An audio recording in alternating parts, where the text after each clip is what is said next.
Thank you, Mr Speaker. The question is that the... Dennis O'Rourke. Mr Speaker. New Zealand First supports this bill to attack online fraud. I note that from the commentary to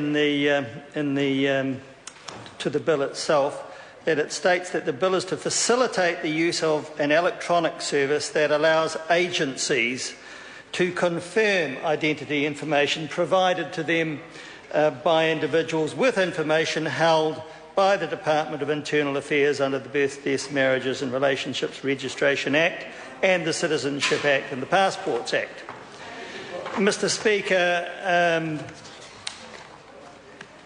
the purpose overall, however, is stated in Section 4, being to facilitate the use of an electronic service that allows agencies to confirm identity information about individuals for the purpose of the prevention of crime and to ensure that agencies can use and record confirmed identity information. So it's limited in those ways, which New Zealand First believes is appropriate.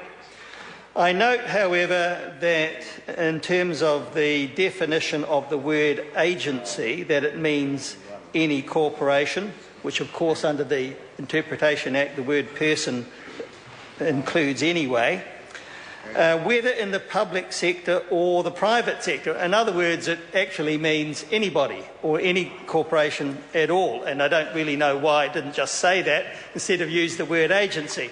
However, that's not a big issue.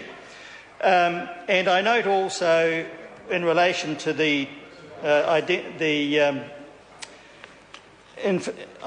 information definition, that it includes information about a person's full name, gender, date of birth, place of birth, and other recorded information, for example, in a passport or a photograph on a passport, and about the status of any other recorded information.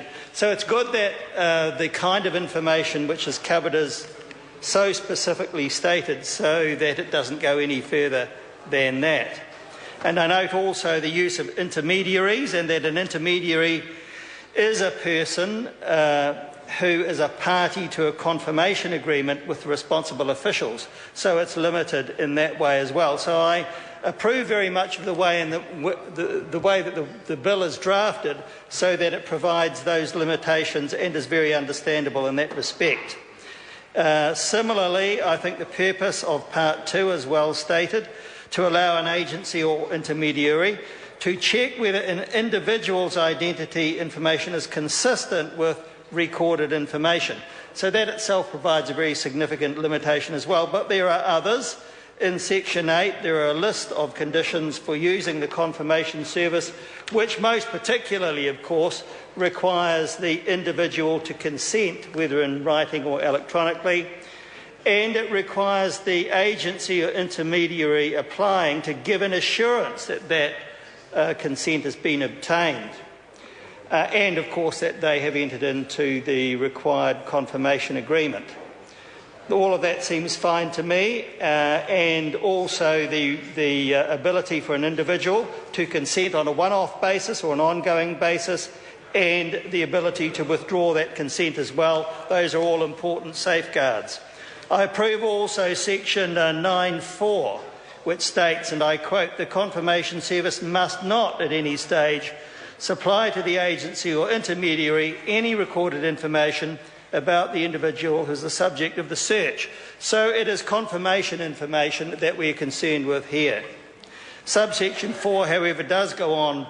Subsection 5, however, does go on to say that subsection 4 does not limit or prevent the disclosure of information relating to the fact that a person is dead, or that there is name change information existing, or the status of recorded information. Good provisions, good drafting, I believe. Section 10 gives a long list of requirements in respect of the responsible officials, requiring a need to be demonstrated by an intermediary before they can enter into an agreement, and also they must have policies and practices in respect of security information and relating to the privacy of individuals. Again, very appropriate and good ways of limiting the scope of the Act to make sure that it is focused on what it is intended to do. Section 11, of course, and sections 11A and 11B contain very comprehensive provisions concerning about what must be in a confirmation agreement, and in addition how those agreements are to be used.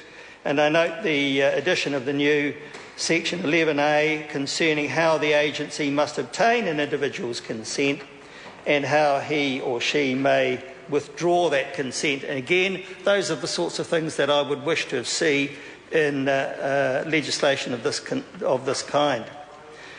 Mr. Speaker, New Zealand First, for all the reasons I've indicated, approves of the bill, approves of all the remaining provisions which I have not mentioned, and those which have been put in by the committee, and also relating to the role of the Privacy Commissioner. And for all of those reasons is very happy indeed, noting all of those limitations, to support the bill as it stands.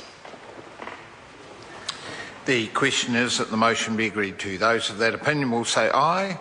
Contrary, no. The ayes have it. Identity Information Confirmation Bill, second reading. This bill is set down for committee stage next sitting day, and the House, having now completed the business that was set down under extended hours, is suspended until 2 p.m. today.